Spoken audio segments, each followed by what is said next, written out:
지난번 누가복음 14장 23절 말씀을 통해서 예수님은 초청잔치 비유를 통해서 길과 산 울타리로 가서 사람들을 강권하여다가 내 집을 채우라고 말씀을 하셨습니다. 예수님께서 강권하여 내 집을 채우라고 하신 그 이유를 설명드렸죠. 왜냐하면 그때 초청을 받은 사람들은 자신들은 너무나 부족하고 부정한 사람들이기 때문에 그런 잔치에 갈 수 없다라고 아예 포기하고 있는 사람들이었기 때문에 우리 주님께서는 그런 사람들도 놓치지 말고 강권하여서 이 귀한 초청 잔치에 올 것을 말씀을 했습니다. 자, 그래서 그 종들은 주인의 말대로 그들을 강권하여서 초청하게 되죠. 우리도 그런 주님의 말씀에 따라서 여러분들이 이제 그런 주님의 마음을 가지고 여러분들이 전도 대상자들, 다시 한번 VIP들에게 여러분들이 이번 주도 또 지난 주도 가서 여러분들이 이렇게 전했을 때 그 VIP들이 어떻게 반응하던가요? 어떤 VIP들은 마음을 열고 그래요, 제가 다음 주에 갈게요 라고 대답하는 분들이 있는가 하면 내동 관계도 잘하다가 이렇게 교회를 오라고 하니까는 왠지 거리를 두려고 하는 그런 사람도 아마 느껴졌을 것입니다. 또 어떤 분들은 이게 전도를 해야 된다고 목사님은 말씀하는데 막상 전도 대상자가 없어서 그냥 마음에 좀 부담감만 있는 분들도 계실 거예요. 또 어떤 분들은 지금 나의 삶이 우리 흔히 말하는 내 코가 석자인 거예요. 너무나 내가 지금 삶의 여러 가지 문제들로 힘들다 보니까는 이 전도라는 것들이 내 마음에 안 들어오고 현재 지금 내가 닥쳐져 있는 나의 문제들 때문에 답답함을 경험하는 분도 있을 것입니다. 여러분, 성경의 인물들도요, 하나님을 잘 섬기고 있는 가운데도 때때로 그 인생의 길이 막히는 것을 볼 수가 있어요. 여러분들, 아브라함도 하나님의 언약의 말씀에 순종해서 왔지만 그에게 계속해서 하나님이 약속하신 아들이 나타나지 않는 인생의 막힘을 경험했죠. 또 모세도 어땠습니까? 하나님의 그 부르심 받는 과정에서 그는 광야에서 40년씩이나 그의 길이 막히고 답답한 여정 가운데 있었던 것을 우리는 알 수 있습니다. 오늘 본문에도 사도 바울이 전도의 문이 막힘으로 인해서 그 역시도 참 답답한 시간을 보내게 되었습니다. 오늘 본문 6절과 7절을 보면 이렇게 말씀하고 있는데요, 아시아에서 말씀을 전하는 것을 성령이 막으심으로 그들은 부르기아와 갈라디아 지방을 거쳐가서 무시아 가까이 이르러서 비두니아로 들어가려고 하였으나 예수의 영이 그것을 허락하지 않으셨다라고 말씀하고 있습니다. 여러분, 지도를 보시면요, 지금 사도 바울은 2차 전도 여행을 시작해서 안디옥에서 출발해서 이제 루스드라를 통해서 아시아, 여기는 지금 오늘날 말하는 터키 에베소 지역을 가려고 했는데 전도의 문이 열리지 않는 것입니다.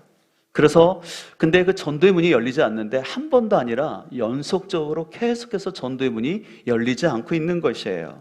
그래서 사도 바울은요, 이 전도의 문이 열리지 않는 가운데서 굉장히 내적 갈등을 겪지 않았을까 생각을 해보게 됩니다. 왜냐하면 그 앞 본문인 사도행전 15장 39절에 보면 이런 말씀이 있어요.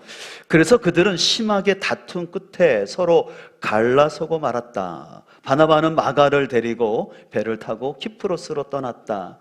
이 본문의 배경을 아시는 분들도 있지만 사도 바울이 1차 전도 때 바나바와 마가라는 사람을 같이 전도를 갔는데 이 마가가 중간에 힘들었는지 그냥 전도를 포기하고 왔어요. 그 가운데 2차 전도를 갈 때 바나바는 그래도 사람이 실수할 수 있으니까 이 마가를 한 번 더 데리고 가자. 근데 바울은 아니다, 이렇게 책임감 없이 하는 사람은 데려갈 수 없다라고 의견 충돌이 있었어요. 근데 의견 충돌이 그냥 일어난 정도가 아니라 심히 다퉜다고 말했어요. 그래서 어떻게 했어요? 둘이 갈라지고 말았죠. 그래서 따로따로 이제 전도를 하는 가운데 이 사도 바울이 전도의 문이 열리지 않을 때 혹시 사도 바울 가운데 그런 마음이 생기지 않을까요? 내가 좀 바나바와 다툰 것 때문에, 바나바는 그 당시 초대교회에서 굉장히 위대한 인물이었거든요. 어떻게 보면 바울을 세워줬던 사람이었는데 사람들이 볼 때 저 바울이라는 사람은 고집이 세서 이 바나바하고도 갈라졌대. 그러니까 하나님께서 전도의 문을 열어주지 않는 것 아니야? 라는 그런 생각이 바울에게 들 수 있지 않았겠습니까? 자, 그래서 바울이 참 이런 답답한 그런 마음 가운데 있었죠. 그래서 아마 바울이 자신을 자책할 수도 있었습니다. 우리도 살다 보면은 우리의 길이 막힐 때가 있죠. 그래서 어떻게 보면 자녀들이 취업과 결혼의 문들이 잘 열리지 않고요. 또 승진이나 사업이 문이 될 듯 하다가 자꾸 막힘으로 인해서 진전이 되지 않는 상황이 있어요. 특별히 이번 같은 경우 우리가 VIP를 초청하려고 나름대로 열심히 애를 쓰고 또 이렇게 전도를 하려고 하는데 막상 또 다음 주가 되면은 사람들이 갑자기 무슨 일이 있어서 못 나오겠다, 막 그런 반응을 보일 때 나는 이렇게 전도에 은사가 없나 아니면 열매가 없나 라고 생각하면서 우리가 좀 주눅들 때가 있을 수 있습니다. 그러면 이런 일을 겪다 보면은 우리는 때때로 내 삶이 자꾸 길이 막히다 보면은 하나님이 진짜 살아계신 건가? 하나님이 살아계시다면 왜 자꾸 내 인생의 길이 막히는가? 왜 내 자녀의 길이 막히는가? 하나님을 원망하거나, 또 어떤 사람은요, 가족 간에 탓해요. 당신이 그렇게 살아서, 당신이 애들을 그렇게 교육해서 우리 자녀의 길이 열리지 않는다고 서로를 탓할 수도 있습니다. 또 어떤 사람은 내가 제대로 이렇게 살지 않아서 나의 삶에, 우리 가정에 이렇게 길이 막히고 있지 않는가 생각하면서 때때로 영적인 침체에 빠질 수도 있습니다. 여러분들 기억하십시오. 여러분의 삶 가운데 어떤 분들은 이런 것들을 이미 경험한 분도 있고 또 앞으로 우리가 이런 막힐 때도 있어요. 그럼 그때 우리가 기억해야 될 것이 있어요. 그것은 뭐냐면 나의 계획보다 하나님의 뜻이 더 크고 완전하다는 사실을 알고 우리는 하나님을 신뢰해야 한다는 것입니다. 그럼 앞서 보았듯이 바울은 아시아로 가고자 했는데요. 그 이유는 바로 그 당시 아시아는 오늘날의 아시아가 아니라 터키 지역, 특별히 에베소 지역을 말하는데, 에베소는요 당시 로마 제국 가운데서 제2의 수도의 역할을 하면서 경제적으로 또 사회적으로 문화적으로 굉장한 중요한 지역이었어요. 그래서 사도 바울은 그 아시아 지역에서 복음을 전하는 것이 낫다라고 생각을 했어요. 근데 오늘 본문의 말씀을 보게 되면 예수의 영이신 성령님께서 한 번도 아니고 연속적으로 그의 길을 막으셨다라고 얘기하고 있습니다. 여러분, 성경에서요 성령님을 예수의 영이라고 표현한 것은 이 본문밖에 없어요. 그러면 왜 오늘 본문에서 성령님을 예수의 영이라고 표현했을까요? 그것은 다시 말해서 예수님이 지금 사도 바울의 길을 막으셨다라는 것이에요. 그럼 왜 예수님은 사도 바울의 길을 막고 계실까요?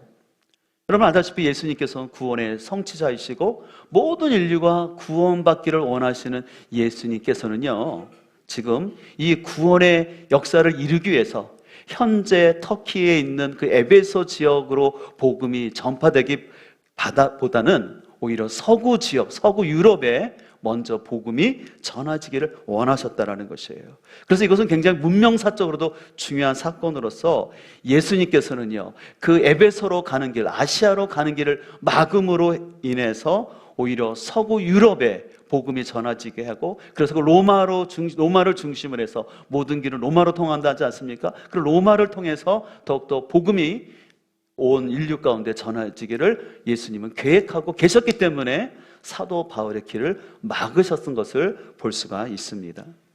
근데 여러분, 바울 입장에서는 자신의 길이 왜 막히는지 알 수 있었나요? 몰랐죠.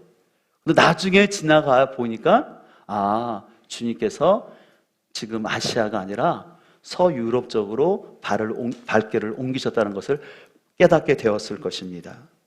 자, 그래서 우리 때때로 우리의 삶 속에서 나의 계획대로 안 되고 계획이 멈춰질 때 낙심하지 말고 하나님께서는 나보다 더 큰 계획을 갖고 인도하심을 신뢰하고 나가기를 소망합니다.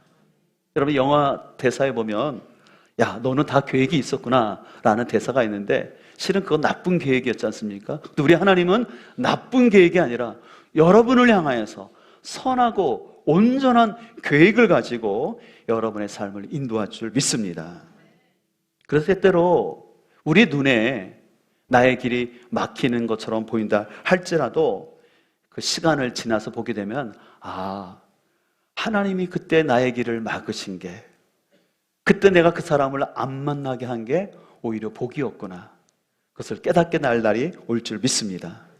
그래서 때로 여러분의 길이 막히고 또 심지어는 전도의 문이 막힌다 할지라도 낙심하지 말고 계속해서 하나님을 신뢰하며 나아가는 것이 우리의 자세인 줄 믿습니다. 그렇다면 좀 더 나아가서 우리의 길이 막히고 있을 때 그럼 우리는 그때 무엇을 해야 할까요? 오늘 8절을 보면 이렇게 말씀하고 있습니다. 그래서 그들은 무시아를 지나서 두로아에 이르렀다라고 말씀하고 있는데요. 잠깐 지도를 다시 보여드리면 지금 원래 바울은 아시아 지역으로 가려고 했는데 길이 막혔죠. 그래서 이제 무시아를 통해서 지금 동그라미 친 데 있죠.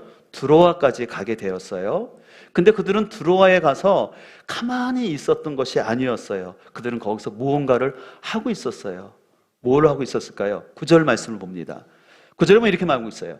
여기서 바로 두로아죠. 밤에 바울에게 환상이 나타나는데 마게도냐 사람 하나가 바울 앞에 서서 마게도냐로 건너와서 우리를 도와주십시오 하고 간청했다는 것이에요. 여러분 중요한 것은 바울이 환상을 보게 되는데 어느 시간에 봤어요?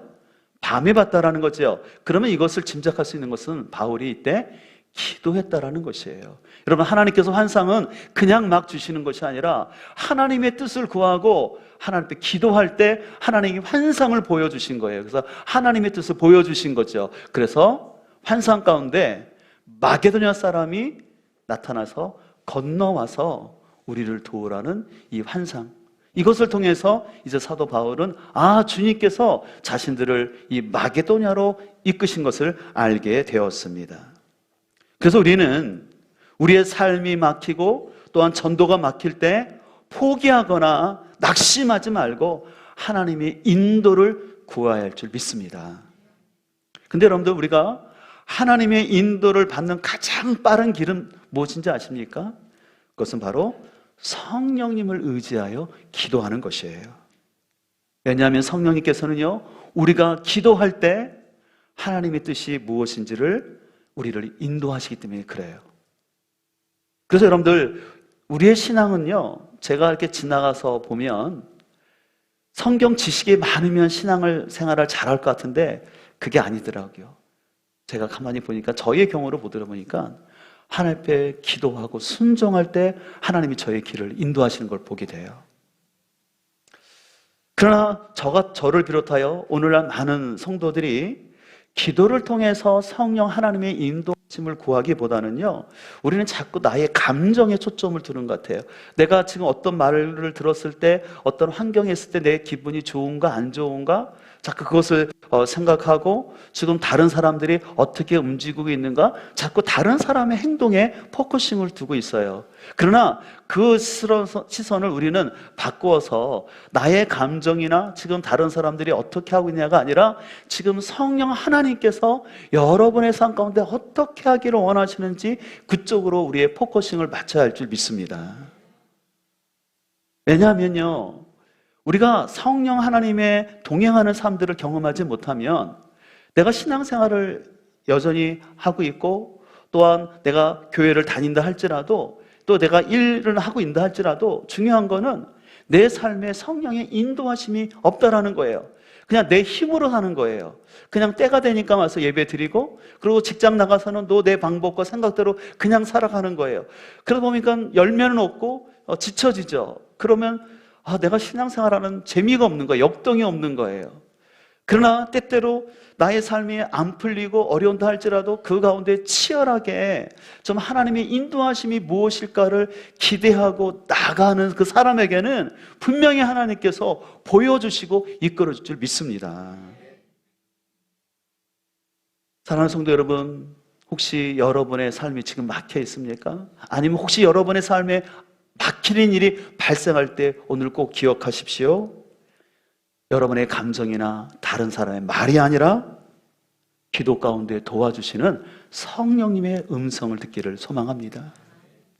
여러분, 그런 차원에서 여러분들은 최근 여러분들이 큐티를 하는 가운데 또 아니면 주변에 있는 영적 지도자로부터 여러분에게 주셨던 어떤 하나님의 메시지가 있습니까? 저는 지난주에 참 좋은 메시지를 듣게 됐는데요. 멘토링을 하는 그룹이 있어요. 우리나라 전국에서 또 가정교회를 건강하게 하고 있는 목사님들과 함께 멘토링 시간을 갖고 있는데 거기에 강사님이 하셨던 말씀이 참 제 마음에 각인되었는데 그런 얘기를 하더라고요. 무슨 얘기를 하냐면 은혜 받아서 뭐 하려고. 한번 따라할까요? 은혜 받아서 뭐 하려고. 그 강사님이 그 얘기를 하신 이유는 이거예요. 우리는 교회 다니면서 은혜를 간구하잖아요. 예배에 참석하면서 또 찬양에 또 말씀에 은혜 받았다 그런 표현도 하고, 또 역으로는 오늘 요즘 내가 좀 은혜가 안 돼요. 내가 뭐 찬양에 은혜가 안 되고 말씀에 은혜가 안 되고 막 그런 표현들을 하지 않습니까? 그래서 우리 한국 교회 성도들은 참 은혜 받는 걸 많이 간구한다라는 거예요. 근데 정작 은혜 받아서 뭐 하겠냐라는 것이에요. 그리고 은혜 받는다라는 것이 그냥 그 예배 시간 있지 않습니까? 예배 시간 그때 내 감동으로 내 마음이 좀 이렇게 좋아지는 거 그냥 그걸로만 끝나지, 더 나가서 예배당을 나가서 가정과 일터에서 주님께서 원하시는 열매로까지 전진하지 못하고 그냥 너무 수동적으로 그냥 은혜 받는 것 거기에만 머물러 있다라는 그 말이 굉장히 저한테는 공감 있는 단어로 다가왔습니다. 저는 그 말을 들으면서 우리가 하나님의 뜻과 하나님의 그 은혜를 구하되 중요한 건 말씀하시면 순종하는 그 축복이 있기를 바랍니다. 왜냐하면 하나님께서는 우리가 순종할 때 하나님의 역사를 이루어 주시기 때문에 그렇습니다. 특별히 하나님께서는요, 우리를 개인으로 구원하신 것이 아니라, 여러분 꼭 기억할 것은 하나님 우리를 공동체로 구원하여 부르셨다는 것이에요. 그래서 성경에 교회를 표현할 때 예수 그리스도가 교회의 머리라고 얘기하고 우리를 몸이라고 말하지 않습니까? 그것을 보면 우리가 공동체로 부름을 받았다는 거예요. 그래서 공동체를 받은 공동체는 머리 대신 예수님의 그 인도함에 따라야 되는 거겠죠. 그래서 우리의 구원은 여러분들 잘 기억하세요. 전적인 하나님의 은혜로 이루어지는데 그 구원의 완성은 공동체 안에서 이루어진다는 것이에요. 그러나 오늘날 한국 개인주의 사상에 들어오다 보니까 구원을 자꾸 개인적으로만 생각해요. 내 개인이 구원받고 마지막에 하나님 앞에 갔을 때도 개인이 구원받는 거, 개인이 상급받는 걸로 생각하는데요, 제가 요즘 성경을 묵상할수록 아니더라고요. 분명히 하나님의 전적인 은혜로 구원받지만 우리의 상급은 뭐냐면 내가 공동체 안에서 어떻게 함께 섬겼느냐를 통해서 우리의 상급이 정해지고, 무엇보다 우리의 신앙은 내 개인 플레이하는 것이 아니라 하나님께서는 공동체를 통해서 우리를 이끌어간다는 사실을 여러분 잘 기억했으면 좋겠습니다. 그래서 하나님은 때마다 그 공동체에 필요할 때마다 하나님께서 공동체를 통해서 이끌어 가세요. 그런 차원에서 지금 하나님께서는 우리 교회를 새로운 길로 인도하고 있는 줄 믿습니다. 근데 그 길 가운데 하나님께서 우리에게 기도하기를 원하시고 특별히 성령 하나님을 우리에게 의지케 하고 있어요. 요즘 제가 자주 말씀드리지만 제가 좀 새벽 기도 시간마다 사도행전에 나타나는 그런 성령 하나님의 은혜를 간구하고 있어요. 그러면서 제가 지난주 들었던 은혜 받아서 뭐 하려고 라는 그 단어와 대입해서 제가 왜 성령 충만을 구하고 있는지, 왜 성령 은사를 구하고 있는지를 다시 한번 하나님께 점검하는 거죠. 어떤 그런 성령 은사를 받아서 내가 이런 영적인 사람이야 라고 나타내려면 그건 절대 안 되죠. 하나님께서 주신 그 성령의 은사를 통해서 공동체를 세우고, 공동체를 세운다는 건 결국은 성도들을 세워서 함께 하나님 나라를 이뤄가는 줄 믿습니다. 그래서 하나님께서 그럴 때 우리를 부총하실 때 우리는 나 혼자의 신앙생활이 아니라 같이 공동체의 부름 앞에 나아가는 것이 이게 온전한 신앙생활이 되는 거죠. 그래서 여러분들 이번 성령 대망의 가운데 여러분들이 바쁘고 어렵지만 여러분들 함께 할 수 있기를 소망합니다. 왜냐하면 하나님께서는 우리의 회복과 성장을 위해서 하나님은 은혜를 주시는데 그 은혜는 바로 기도하는 자리 가운데 성령님을 통해서 우리에게 역사할 줄 믿습니다. 그래서 우리가 신앙생활 하면서요, 성령 하나님이 어떤 분인지 아는 게 너무나 중요해요.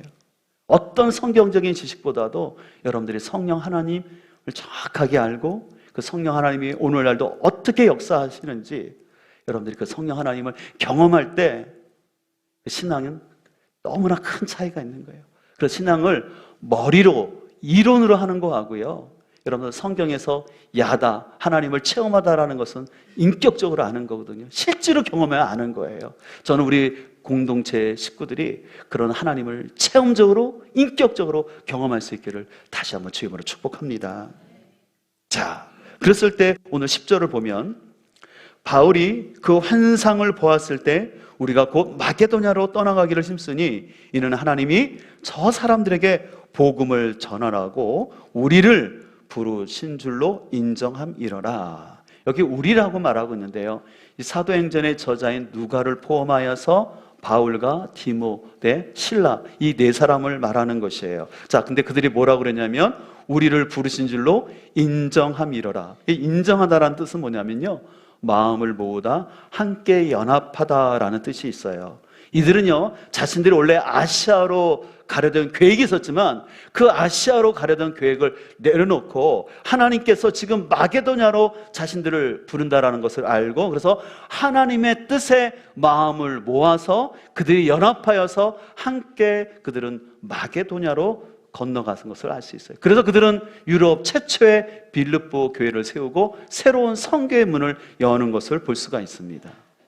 근데 저는 오늘 이 말씀을 묵상하면서 만약 이 우리 가운데 4명의 사람들 가운데서 나는 그래도 우리가 원래 계획한 대로 우리가 2차 전도 여행을 출발할 때 1차 전도한 지역을 가기로 했으니까 나는 그 계획대로 가야 된다라고 계속해서 고집을 피우거나, 또 아니면 나는 유대인인데 저 할례 받지 않는 저 이방인 지역으로 갈 수 없다라고 계속해서 거부하는 사람이 있었다면 하나님은 어떻게 하셨을까요? 우리 하나님은 인격적인 하나님이기 때문에 자유의지를 주셨기 때문에 그 사람이 선택한 것을 존중하셨을 거예요. 그러나 문제는 뭐냐면 그런 자기 고집과 자기 생각 속에 있는 사람에게는 하나님께서 지금 역사하고자 하는 그 구속사의 역사에 편성하지 못한다는 것이에요. 그리고 그 시기를 통해서 그에게 주시는 하나님께서 경험케 하시는 놀라운 구원의 역사를 경험하지 못하고 자기 혼자의 신앙으로 전락하게 될 것입니다. 그래서 여러분들, 우리는 기억하십시오.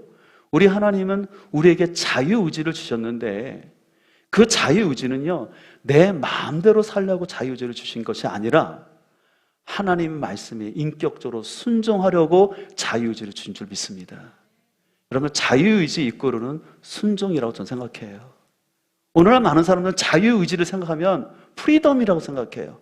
내 마음대로 사는 것이 자유의지라고 하는데 아닙니다. 하나님께서 우리에게 주신 자유의지는 순종하라고 주신 줄 믿습니다. 그 안에서 하나님이 주시는 기쁨이 있거든요. 하나님 우리를 로봇으로 만들지 아니하고 하나님 우리 주신 자유의지를 가지고 순종해 갈 때 하나님의 역사를 이루게 하고 그 가운데 우리에게 상급을 주시고, 하나님이 이렇게 우리의 삶을, 나의 부족함을 통해서 이렇게 하나님이 구원의 역사를 이루가구나, 그 감격을 체험할 수 있도록 우리를 이끄시는 줄 믿습니다. 사랑하는 성도 여러분, 아까도 말씀드린 것처럼 살다 보면 여러분의 인생길이 막힐 때가 있고 앞으로도 그럴 때가 있을 거예요. 그럴 때 여러분 절대 낭망하지 마시고 하나님을 신뢰하며 계속해서 기도 자리에 있을 때 하나님은 결코 실수하지 않냐고 여러분의 인생의 발걸음을 한 걸음 한 걸음 인도할 줄 믿습니다. 저도 목회를 하면서 때때로 목회 가운데 생각하지 않은 고난을 겪을 때가 있어요. 제 바람대로 되지 않아요. 뒤돌아보면 또 저희 부족함도 느끼지만 최선을 다해서 왔는데 왜 하나님이 이런 시련을 주시는지 때때로는 고민스러울 때가 있습니다. 근데 그때 묵묵히 계속해서 하나님을 바라보고 기도하고 있을 때 하나님은 놀라운 터닝 포인트를 주시는 것을 볼 수가 있어요. 오히려 그 시간들을 통해서, 그 고난의 시간을 통해서 새로운 길을 열어주시는 것이에요. 그래서 저는 우리 교회를 바라보면서 저는 우리 교회를 향한 하나님 주시는 귀한 소망이 있는데, 그것은 뭐냐면 우리 교회가 영혼 구원하여 제자 삼는 공동체에 대한 분명한 소망 갖기를 기대하고 있습니다. 중요한 것은 영혼 구원이에요. 여러분, 영혼 구원한다라는 것은 그 이면은 뭐냐면은 주변에 교회 다니는 이미 믿는 사람들이 아니라 믿지 않는 영혼들에게 초점을 둔다라는 거예요. 여러분들은 요즘 갤럽에서 우리 기독교 인구가 나오는데 한 17%에서 15% 나와요. 근데 여러분, 기독교 인구가요 17에서 15%인데 거기에는요 이단까지 다 포함된 거예요. 카톨릭까지 포함된 거예요. 그러면 실제로 보면 여러분들 기독교인이 많지가 않아요. 다음 세대 여러분 알다시피 3%예요. 여러분 3%면은 미 전도 정도 지역이에요. 이 가운데 우리는 그래서 이미 교회를 다니고 있는 사람들이 아니라 하나님을 모르는 사람, 아니면 예전엔 교회를 다녔지만 어떤 상처나 여러 가지 문제로 인해서 하나님을 떠나 있는 그 하나님이 없는 그 영혼을 향하여서 우리의 마음이 열리고 우리의 초점이 계속 거기에 집중되기를 소망합니다. 그래서 저는 우리 교회에서 모든 일을 할 때마다 우리 그걸 생각해야 돼요. 이 일이 영혼 구원하여 제자 삼는데 도움이 된다면 하는 것이고, 그렇지 않다면 하지 않는 거예요. 여러분 알다시피 우리 교회가 지금 리모델링도 하고 이제 위즈덤 하우스를 준비하고 있는데, 제가 계속해서 하나님 앞에 기도했던 게 그거예요. 하나님, 이거 참 부담스럽습니다. 저도 에너지를 많이 써야 되고, 그냥 교회가 건물이 아니라 사람의 모임이라고 했는데 그냥 이리대로 가면 안 될까요? 제가 그런 기도를 좀 했어요. 근데 그런 가운데 하나님이 저에게 주신 것은 뭐냐면, 리모델링이나 위즈덤 하우스 건축을 통해서 영혼 구원하는 데 도움이 된다면 하는 거고, 영혼 구원하는 데 도움이 안 되면 하지 않겠다고 했는데 답이 나오더라고요. 교회를 단순히 아름답게 하고 멋있게 하기 위해서, 크게 하기 위해서가 아니라 영혼 구원하고 영혼들을 세우기 위해서 하는 것이라면 우리는 함께 이 일에 순종하는 것이 좀 맞다고 결론을 내렸어요. 또 감사하게 우리 사역협의회분들이 같이 마음을 표해 주시고 더 지혜롭게 하자라고 마음을 모으고 있어서 너무 감사합니다. 그래서 저는 우리 교회가 단순히 수평이동이 아니라 그냥 명목상의 그리스도인이 늘어가는 것으로 만족하는 것이 아니라 진정으로 제자가 되는 거예요. 근데 제가 말씀드렸죠. 제자가 되는 것은 뭐냐면 지식적으로 성경 과정, 공부 과정을 띄어서 가는 것이 아니라 목장 안에서 섬기고 배우는 것을 통해서 목장 분가가 일어나면 저는 그것이 제자가 만들어지는 거예요. 그래서 저는 우리 교회가 계속해서 영혼 구원하여서 자연스럽게 분가가 이루어지길 소망합니다. 그리고 그 과정을 통해서 우리 목자들, 평신도 사역자들이 그 사역의 보람을 느끼는 거예요. 그냥 목회자를 단순히 도와주는 역할이 아니라 그 목장이 하나의 교회로서 그 목장을 책임지는 목회자로서의 기쁨을, 보람을 느낄 수 있도록, 그래서 우리가 하나님 앞에 섰을 때 하나님이 주시는 그 아름다운 상급을 더 많이 받기를 축복합니다. 그래서 저는 앞으로 제 목회 방향은 뭐냐면 우리 목자들을 성공시키는 거예요. 우리 목자들이 목자로서의 삶을 잘 감당하여서 하나님 앞에 섰을 때 진짜 저보다 더 상급받을 수 있는 목자들 세워놔서, 그래서 하나님 앞에 영혼 섬기는 게 참 기쁘구나. 영혼 때문에 때로는 가슴 아프고 눈물 흘리고 상처받을 때도 있지만 그 영혼을 위해서 기도하고 인내함으로 인해서 그 영혼이 자라가고 또 다른 영혼을 전도해서 자연스럽게 분가되는 그 기쁨을 우리 평신도 사역자들이 누릴 수 있기를 축복합니다. 말씀을 마치면서 근데 이 모든 일들은 진짜 우리 힘으로 할 수 없습니다. 우리가 지금 사도행전 큐티를 시작했는데 여러분, 사도행전의 역사는 철저히 성령님의 역사인 것을 볼 수가 있어요. 우리가 성령님을 의지할 때 성령님 우리가 새 힘을 주시고 돌파케 하시고 새로운 길을 열어줄 줄 믿습니다. 그 성령 하나님을 의지하며 믿음으로 함께 걸어갈 수 있는 축복된 공동체 될 수 있기를 주님으로 축복합니다.